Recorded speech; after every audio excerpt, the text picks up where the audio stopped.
DNA sequencing is the process of working out the order of the building blocks, or bases, in a strand of DNA. Before we can sequence the DNA, it has to be cut up into smaller pieces that are inserted into plasmid DNA and then put into bacterial cells.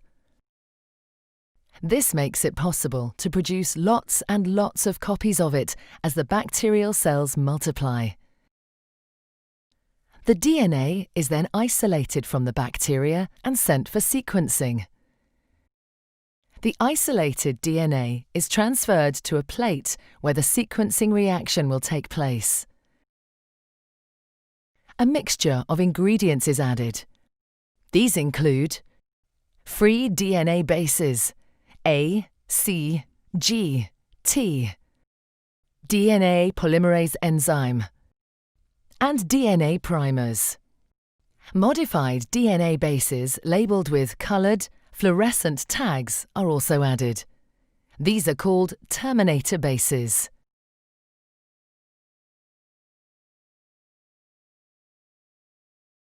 To start the sequencing reaction, everything is heated to 96 degrees Celsius. This separates the DNA into two single strands.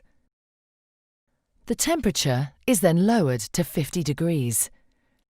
This enables the DNA primers to bind to the plasmid DNA.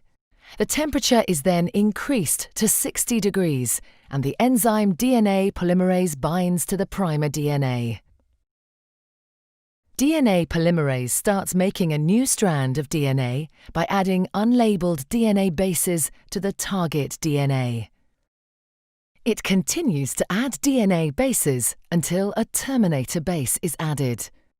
These terminator bases have been chemically altered so that no more bases can be added to the new strand of DNA.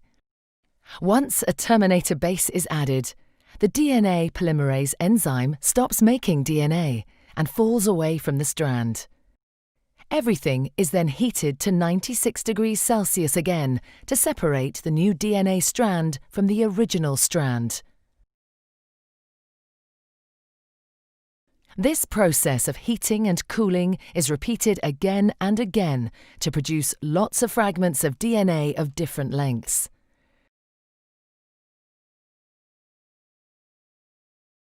The length of each fragment depends on when a terminator base got added.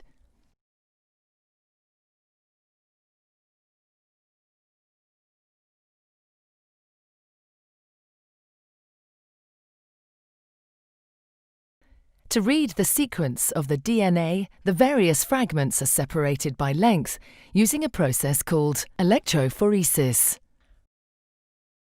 A capillary tube is lowered into each well of the plate and an electrical charge is applied. This causes the negatively charged DNA molecules to move through the capillary tube. Each capillary contains a porous gel. The shorter fragments of DNA move through the gel more easily than the longer DNA fragments. As a result, the fragments become arranged by size from the shortest to the longest.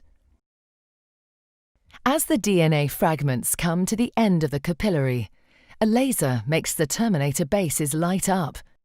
The colour is detected by a camera and recorded. Each terminator base is labelled with a different colour.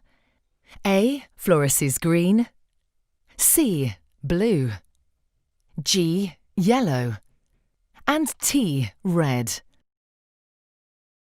The shortest DNA fragments will be read first and the longest read last. The sequencing machine records the colour of the terminator bases as a series of coloured blocks.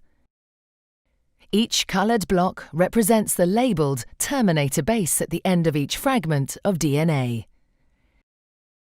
By converting the colours into letters, we get the sequence of our piece of DNA.